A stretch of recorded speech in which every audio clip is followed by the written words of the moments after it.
Rani menatap sepatu lamanya yang mulai mengelupas di bagian ujung. Warnanya sudah pudar, solnya tipis, dan ada garis sobekan kecil yang ia jahit sendiri malam sebelumnya. Ia menghela napas. Bukan karena sedih, tapi karena sepatu itu menyimpan kenangan, ayahnya yang dulu selalu memperbaiki sepatu orang kampung dari sebuah bengkel kecil di rumah. Saat ia melangkah di koridor sekolah, beberapa siswa mulai berbisik. Rani pakai sepatu yang itu lagi. Kayak nggak ada sepatu lain aja. Rani menunduk. Ia sudah terbiasa, tapi rasanya tetap menyesakkan. Di kelas, Lila, sahabatnya, langsung menarik kursi di sebelahnya. Ran, nanti pulang mampir rumahku, ya. Ada kain bagus buat kamu coba. Rani tersenyum kecil. Untuk sepatu ini lagi. Ya jelas, kamu tuh berbakat, Ran. Jangan meremehkan diri sendiri. Rani memandang sepatu lusuhnya. Dalam pikirannya, ia mulai melihat bentuk yang berbeda, warna baru, pola baru, mungkin tali unik. Entah kenapa, ada yang bergetar di dadanya. Mungkin, ini bisa jadi sesuatu. Hari itu, Rani pulang dengan langkah ringan.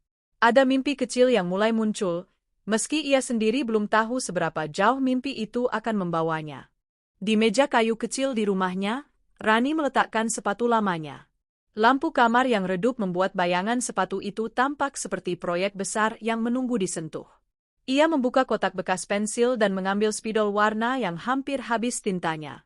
Ayah, apa aku bisa melanjutkan pekerjaanmu dengan caraku sendiri? Gumamnya. Perlahan, ia mulai menggambar sketsa di kertas bekas buku tulis. Garis-garis sederhana berubah menjadi bentuk sepatu baru.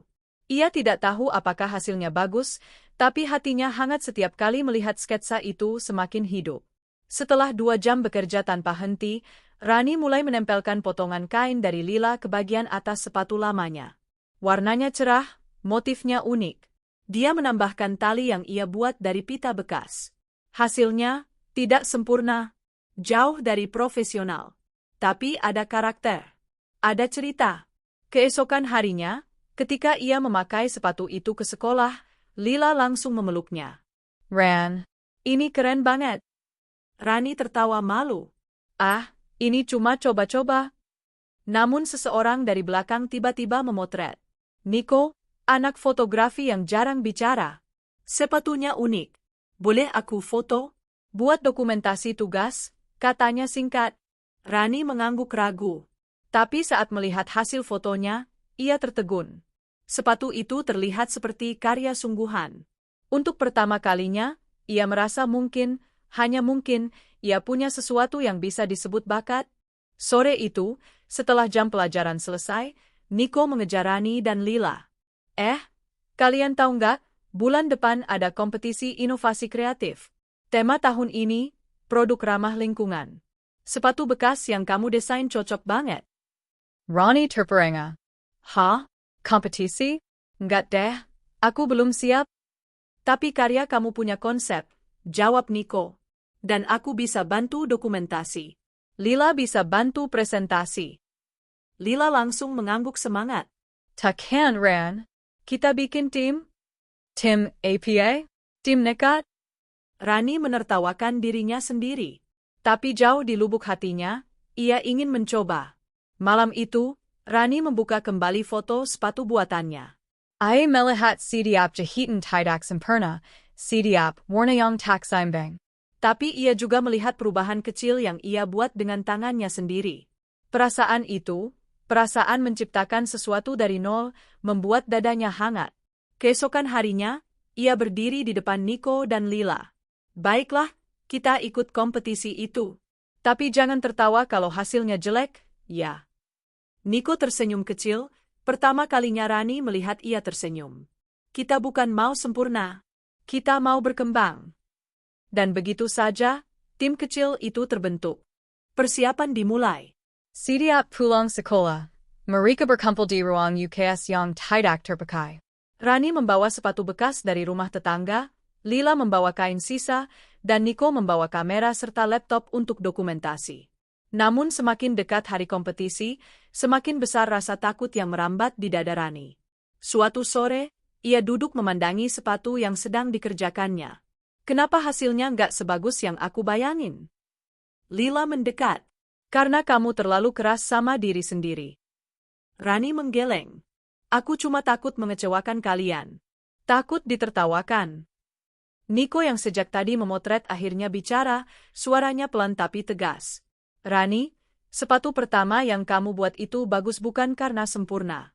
Tapi karena kamu mulai. Kata-kata itu menancap dalam. Mulai. Sesuatu yang selama ini ia takuti, tapi justru itulah yang mengubah hidupnya. Namun masalah baru datang. Keesokan harinya, mereka mendengar rumor. Tim kelas sebelah bikin desain sepatu persis kayak punya Rani. Katanya mereka lihat fotonya di sosmed. Rani terdiam. Dadanya panas, bukan marah, tapi takut. Bagaimana jika karyanya diremehkan lagi? Malam sebelum kompetisi, Rani duduk di meja kerjanya. Sepatu yang akan ia presentasikan ada di depannya, lebih rapi, lebih kuat, lebih berwarna. Tapi hatinya masih goyah. Ia mengambil sepatu lama miliknya, yang pertama ia modifikasi. Sepatu itu penabikas lem, jahitan tidak luras, tapi penakinangan. Ia menutup mata dan membayangkan suara ayahnya. Rani, mimpi itu bukan soal seberapa cepat kamu sampai. Tapi seberapa berani kamu melangkah. Air mata Rani menetes pelan. Bukan sedih, tapi lega. Keesokan paginya, ia bertemu Nico dan Lila di gerbang sekolah. Kamu siap? Tanya Lila. Rani menarik napas panjang. Aku takut. Tapi aku siap. Nico mengangkat kameranya. Ayo kita buat sejarah versi kita sendiri. Mereka berjalan bersama menuju aula kompetisi. Langkah Rani kecil, tapi hatinya penuh impian besar. Apapun hasilnya nanti, ia tahu satu hal. Ia sudah melangkah, dan itu adalah permulaan dari sesuatu yang jauh lebih besar.